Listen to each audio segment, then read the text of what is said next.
Bonjour ou bonsoir dès là où vous nous suivez. Sur cette chaîne, nous parlons de motivation, de business, des affaires qui va vous aider à développer votre potentialité sur le domaine économique, n'est-ce pas, l'aspect social. Tout ce qui va vous aider à décoller, c'est votre étendue du savoir. Nous allons essayer de traiter un sujet important. Nous allons parler de l'amour. Pourquoi l'amour? Qu'avec l'amour, on est capable de faire tout. L'homme souffre, l'homme travaille pour prendre soin de sa famille, pour prendre soin de ses parents, de ses frères et sœurs. À cause de quoi? Tout ça à cause de l'amour. Nous allons essayer de voir pourquoi les gens ont du mal à maintenir les relations pendant une période bien déterminée. Pourquoi il y a autant de divorces? Pourquoi les couples ne se comprennent pas? Pourquoi les partenaires ont du mal à faire chemin ensemble alors qu'ils croyaient qu'ils étaient destinés? Ils étaient faits l'un pour l'autre. Quelles sont les causes?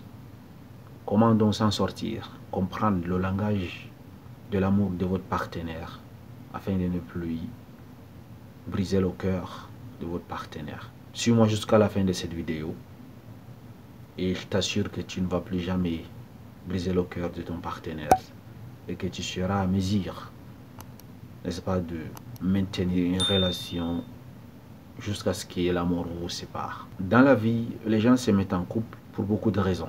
Il y a des personnes qui choisissent ses partenaires à travers plusieurs raisons. Il y a des gens qui se basent sur la physique, d'autres sur la mentalité, d'autres sur l'aspect social. D'autres personnes se basent sur intérêt visant économiquement parlant. Même toi qui me regardes, si je te pose la question de me dire en commentaire ton partenaire ou bien ta partenaire que tu as avec lui actuellement, pourquoi est-ce que tu es avec lui? Pourquoi tu l'as choisi? Pour qu'elle soit ou bien pour qu'il soit ton ou bien ta partenaire. Dis-moi un peu en commentaire pourquoi. Et dites-nous également si possible à partir d'où est-ce que vous vous trouvez et à partir d'où est-ce que vous nous suivez. Ça serait un réel plaisir de vous connaître. Selon les psychologues, selon les experts en amour, en relation, n'est-ce pas, psychologique et sociale, il y a certaines règles de base à respecter afin, n'est-ce pas, de pouvoir donc maintenir sa relation. Comme on dit, lors des mariages, lors de la mise en bague au doigt, à l'église, que ce soit à la mairie, pour le meilleur et pour le pire, jusqu'à ce que la mort vous sépare, c'est ce qu'ils disent. Donc maintenant, et pourquoi est-ce qu'après 5 ans de mariage, après d'autres n'arrivent même pas à 5 ans de mariage, juste après 3 ans, des problèmes surgissent, on commence à voir les défauts. J'ai déjà fait une vidéo sur ça, pourquoi est-ce que de nos jours il y a autant de divorces. Tu peux également aller jeter un coup d'œil sur la dernière vidéo que j'ai faite pour comprendre pourquoi il y a autant de divorces. Et dans cette vidéo, je vais te donner des solutions à faire pour maintenir, n'est-ce pas, ta relation. Dans un premier temps, ce qui nous arrive au début de presque toutes les relations qu'on a nouvellement avec un partenaire, c'est quoi? C'est le coup de foudre. Le coup de foudre nous prend, nous amène très loin dans le ciel. Nous pensons que nous avons trouvé l'amour, ce que nous définissons dans notre état. En réalité, cette étape est passagère. Cette étape a pour durer 2 ans. Généralement, après les 2 ans, il y a ce qu'on appelle le retour sur terre. C'est-à-dire, on commence à voir les défauts de l'autre. On commence à voir les manquements de son ou bien de sa partenaire. Lorsque les effets de coup de foudre vont se dissiper, vous allez commencer à remarquer tous ces défauts que votre partenaire a ses défauts. Votre partenaire a une odeur corporelle que vous ne supportez pas. Ah, il est sale par-ci. Ou bien il est désordonné. Lorsqu'il dort la nuit, il vous dérange. Vous sentez un peu et tout. À ce moment, on parle, n'est-ce pas, que vous êtes redescendu sur terre. C'est à ce moment que vous aurez besoin de 5 langages d'amour que je veux partager avec vous afin de comprendre, pour vous permettre, n'est-ce pas, de sonder votre partenaire, comprendre quels sont les langages d'amour que votre partenaire comprend et, n'est-ce pas, utiliser afin de maintenir votre relation. Ça va sauver beaucoup de couples qui sont dans les désaccords, toujours dans les disputes. La première chose, parmi les 5 langages de l'amour, la première chose, c'est les paroles valorisantes. Il y a des personnes qui sont sensibles aux paroles. Lorsque vous les dites un mot, cela peut agir positivement ou négativement sur leur personnalité. Cela peut faire changer leur humeur. Vous devrez essayer de sonder votre partenaire pour voir est-ce que cette partenaire-là ou bien ce partenaire Est-ce qu'il est sensible aux paroles, que ce soit positif ou négatif? De préférence que ce soit. Lorsque vous complimentez par exemple votre partenaire, vous lui dites que vous êtes belle, j'aime votre façon d'être, j'aime tout ce que tu fais, tu me rends heureux. Vous faites l'éloge lorsque votre partenaire vous fait, prépare quelque chose, vous lui faites l'éloge. Flattant la personne, soyez réel. Dites votre sentiment, dites ce que vous ressentez au fond de vous. Voyez un peu la réaction de votre partenaire. Est-ce que cela agit positivement ou négativement sur la personne? Si jamais vous remarquez que votre partenaire est sensible aux paroles valorisantes, sachez alors que vous avez trouvé, n'est-ce pas, c'est quoi son langage d'amour. Alors, à ces moments, mettez, n'est-ce pas, la force est sur ces points précis, parce que il ne pourra pas comprendre d'autres langages de l'amour alors que son langage de l'amour est les paroles valorisantes. Une petite parole négative sur votre partenaire va changer son humeur, peut-être cela va créer ce qu'on appelle le divorce entre vous, la séparation, la mésentente. Vous allez passer au deuxième langage de l'amour qui est le moment de qualité. Tout comme les paroles valorisantes, il y a des personnes qui sont sensibles au moment de qualité. Que ce soit vos enfants ou votre époux, votre épouse, pour eux, pour qu'ils reconnaissent qu'une personne exprime un amour envers eux, c'est lorsque vous passez des moments de qualité avec eux. C'est pas que vous êtes là avec une personne au salon, vous manipulez votre téléphone alors que la personne a besoin de toute votre attention. Lorsqu'il vous parle, c'est tout. Écoutez la personne, montrez-lui que vous êtes avec lui. Sortez avec votre partenaire. Amenez-lui au restaurant. Allez en balade. Vous avez des enfants, allez jouer avec vos enfants. Si c'est toutes activités, fermez votre téléphone. Accordez-leur votre temps. Pas seulement votre temps. Parce qu'il y a des gens qui disent, bon, là, moi, je joue avec mes enfants. Mais en même temps, il a juste met son esprit ailleurs. Et l'enfant, il va comprendre. Vous n'avez pas l'impression, lorsque vous causez avec un ami, comme ça, un jour, il est au téléphone, tout ce que vous dites, vous attendez une réaction, vous attendez qu'il vous donne son avis, tellement qu'il n'est pas avec vous. Et en manipulant son téléphone, tout ce que vous dites, il dit ok, oui. Parce que vous lui demandez, ah, t'as compris quoi? Après, il s'est réveillé ainsi. Donc, il n'a rien gobé à tout ce que vous avez dit. Et ça choque au cœur. Il y a des gens qui ne supportent pas cela. Il y a des gens que leur langage de l'amour, c'est passer des moments de qualité avec une personne. Vous allez, je ne sais pas si vous avez remarqué, il y a des personnes, lorsqu'ils veulent vous exprimer comment est-ce qu'une personne l'aime, tu dis, il m'a amené à tel endroit, on est allé ensemble, on a fait ceci, on était sortis le soir, on est allé là-bas au resto, on est allé au ciné, on est allé à la plage, on est allé voir, je ne sais pas, le match. Si jamais votre partenaire agit de cette façon, sachez que probablement c'est son langage de l'amour, peut-être, n'est-ce pas, les moments de qualité. Si jamais ce qu'on a cité en premier n'a pas marché et les moments de qualité n'a pas marché, essayez le troisième langage de l'amour qui est, n'est-ce pas, les cadeaux. Il y a des gens que depuis leur enfance, on les a gâtés avec les cadeaux. Leurs parents les offrent les cadeaux tellement. Et c'est devenu une chose naturelle. Pour eux, une personne qui les aime doit obligatoirement les fournir, les donner quelque chose. Pour eux, si une personne les offre le cadeau, personne les aime. Cela permettra, n'est-ce pas, de remplir les réservoirs émotionnels. Essayez de voir sa réaction lorsque vous lui donnez des cadeaux. Comment est-ce que cette personne réagit? Est-elle enthousiaste ou pas? La personne change positivement ou négativement.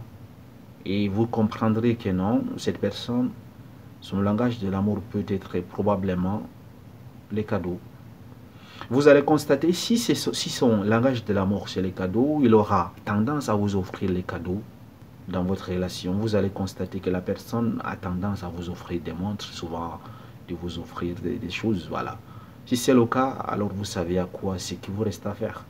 Le cadeau peut être matériel, tout comme ça peut être, n'est-ce pas, juste symbolique. À vous de voir. Vous n'êtes pas obligé à chaque fois d'acheter des choses. Vous pouvez, n'est-ce pas, fabriquer. Parce que lui, c'est le simple fait de l'offrir. En fait, c'est ça, c'est cette action-là qui va débloquer quelque chose dans sa tête, qui va lui dire que non, cette personne même, c'est pas, il voit pas le prix de la chose, non, c'est l'action. Vous pensez, pour lui, il se dira que vous pensiez à lui. Vous avez pris le temps de vous rappeler de ces dates, des dates importantes dans sa vie. Vous l'avez offert quelque chose. Vous voulez, n'est-ce pas, maintenir votre couple après la dissipation de coups de foudre et que votre partenaire est sensible au cadeau, alors vous savez ce que vous restez à faire. Si les 3 premiers points qu'on a cités précédemment n'ont pas marché, essayez le 4e point, le 4e langage de l'amour, qui sont les services rendus. J'avais eu l'opportunité de poser à une personne cette question: pourquoi est-ce que tu es avec ta partenaire? Il me dit: tu vois, moi j'aime ma femme parce que elle s'occupe de la maison, elle, elle, elle cuisine, j'arrive à la maison, je rentre le soir, je trouve que tout est prêt, la maison est propre, elle a lavé mes vêtements. Donc, pour lui, c'est ça au fait, voilà pourquoi il aime sa femme. Ces genre de personnes, pour eux, l'expression ou bien l'expression de l'amour, pour eux, c'est les services rendus. Ouais. Tu vas poser une question: pourquoi est-ce que tu aimes ton homme? Pourquoi est-ce que tu es avec ton mari à une femme? Il va te dire, si son langage de l'amour, c'est des services rendus, il va te dire: tu vois un peu mon mari, lorsqu'il ne va pas au travail, les week-ends, c'est lui qui prépare. Il nettoie tout. Il fait sortir les poubelles. Il prend les enfants et les amène à l'école. Il part récupérer les enfants à l'école. Il les amène à la crèche. C'est une fois. Et lorsqu'il a le travail, il me donne quand même des coups de main pour la vaisselle. Voilà pourquoi j'aime mon homme. Vous allez comprendre que cette femme, sa façon pour elle de savoir ou bien de comprendre que vous l'aimez, c'est lorsque vous lui faites un service rendu. Et les services rendus peuvent être également matériels ou psychologiques. Le fait de rester avec une personne, vous lui conseillez lorsque la personne a des problèmes. Vous essayez de vous montrer que vous êtes concerné de son problème. Vous êtes en train de l'assister psychologiquement. Vous lui donnez de l'espoir. Vous lui donnez des conseils pratiques. Là aussi, on les appelle les services rendus. Parce que quelque part, vous l'avez aidé. Et pour lui, cela va remplir son réservoir émotionnel. Et votre relation va donc exister jusqu'à peut-être que la mort vous sépare, comme disent les pasteurs. Ou bien si ces 4 premières étapes n'ont pas marché, essayez la dernière étape qui est le toucher physique. Quelqu'un qui a été, n'est-ce pas, très affectif avec ses parents, depuis son enfant, il était rempli de câlins, des baisers, des caresses. Pour lui, l'amour va se manifester avec le toucher physique. Je ne fais même pas allusion au sexe, vous voyez, parce que le sexe, c'est pas un indicateur vraiment fiable. Parce que c'est un instinct, c'est comme un besoin, c'est comme tu as besoin de l'eau. C'est pour cela que je n'aime pas trop parler de sexe. C'est vrai que ça rentre dans ces cadres, mais le sexe, ça vient d'abord après avoir énuméré toutes ces choses. Il y a une personne, lorsque vous lui tenez la main, lorsque vous caressez sa tête, lorsque vous le remplissez des bisous, des câlins, en fait, lui, il a besoin de votre présence. Il a besoin de vous, d'être avec vous. Lorsque vous arrivez directement, votre enfant court vers vous pour vous embrasser. Parce que depuis son enfance, depuis, n'est-ce pas, qu'il est tout petit, vous lui avez appris, n'est-ce pas, vous lui avez appris des affections par des bisous, des caresses, des embrassades. Voilà pourquoi, pour lui, dans sa tête, dans sa psychologie, l'amour s'exprime de cette façon. Lorsqu'il entend la voiture sonner, vous êtes de retour, il court vers la porte pour aller vous embrasser, vous entrelacer. Vous avez réussi à un truc, il vous embrasse, voilà. Il aime être touché.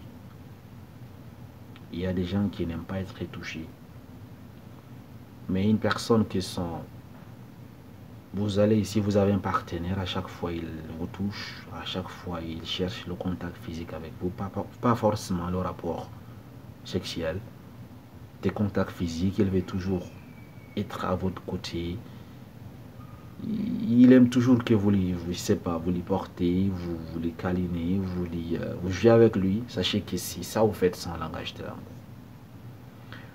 Concernant, n'est-ce pas, les actes sexuels, ça c'est un truc, moi j'aime bien instinctif, naturel, un besoin qui vient, n'est-ce pas, renforcer tous ces autres points qu'on a eu à citer. Donc si vous constatez que votre partenaire est sensible au toucher physique, alors sachez que, n'est-ce pas, vous avez trouvé comment est-ce que vous allez maintenir votre relation avec cette personne. Pour résumer ce que je viens de dire, c'est pas seulement ça les langages qui existent dans le monde, il y en a d'autres, mais c'est les 5 principaux langages qui existent. Donc si vous avez un problème dans votre couple, tout allait et soudainement tout bascule négativement, vous ne savez pas qu'est-ce qui s'est passé, sachez que le coup de foudre s'est dissipé, ses effets sont dissipés, et vous allez devoir chercher à comprendre votre partenaire. Parmi tous ces 5 langages que j'ai cité précédemment, essayez, n'est-ce pas, d'étudier votre partenaire jusqu'à ce que vous compreniez quel est le langage que votre partenaire comprend. Surtout, oubliez le sexe. Le sexe, ça vient renforcer les langages que vous allez comprendre. Voilà, parce que le sexe, chez tout le monde, c'est important. Mais il y a plus important que le sexe. Parmi les choses que je vous ai citées là, cherchez à sonder votre partenaire pour comprendre, n'est-ce pas, quel est son langage de l'amour. Et je vous assure, si vous réussissez à comprendre le langage de l'amour de votre partenaire, votre couple va résister à toutes les tempêtes, à tous les problèmes, à tous les maux. Vous allez rester soudés.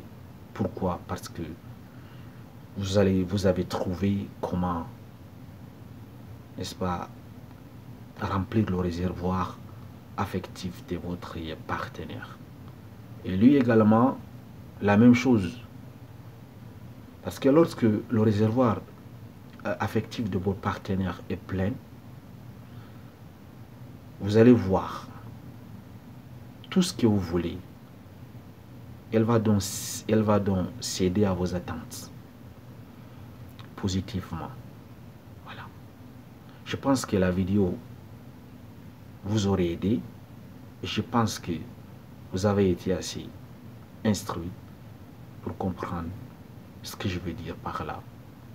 Et également, si vous avez aimé la vidéo, n'hésitez pas à partager avec vos amis qui sont dans le problème, qui ont un problème avec leur partenaire. N'hésitez pas à les partager la vidéo. Lâchez-nous des likes si vous avez des questions à poser. N'hésitez pas à laisser un commentaire. Vous serez répondu. Si vous avez un sujet que vous aimeriez qu'on traite, n'hésitez pas également à laisser un commentaire. Vous serez pris en considération. Merci de m'avoir suivi, mesdames et messieurs. Excellente soirée à vous. À très bientôt pour une nouvelle vidéo.